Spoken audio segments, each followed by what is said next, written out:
नमस्कार. आज 27 फेब्रुवारी म्हणजेच महान कवी वि. वा. शिरवाडकर म्हणजे आपल्या सर्वांचे आवडते कुसुमाग्रज यांच्या जयंतीनिमित्त आज आपल्या मातृभाषेचा जागर करतो, तिचा गौरव करतो. आज मराठी भाषा गौरव दिन.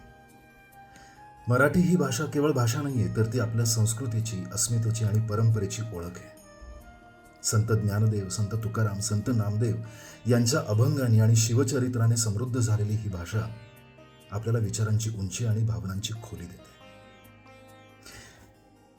मराठी भाषेची गोडी, तिची साधी, सोपी पण प्रभावी मांडणी आणि मनाला भिडणारे शब्द हीच आपल्या मराठी भाषेची वैशिष्ट्ये आहेत.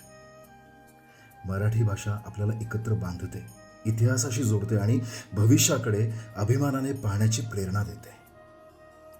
आजकालच्या एआयच्या युगामध्ये मराठीचा जास्तीत जास्त वापर करून, तिचं लेखन, वाचन करून मराठीचं जतन करणं आणि आपल्या पुढच्या पिढीपर्यंत तिचा वारसा पोहोचवणं ही माझी, तुमची, आपल्या सर्वांची जबाबदारी आहे. त्यामुळे आज या गौरव दिनी अभिमानाने म्हणूयात, जय महाराष्ट्र, जय मराठी.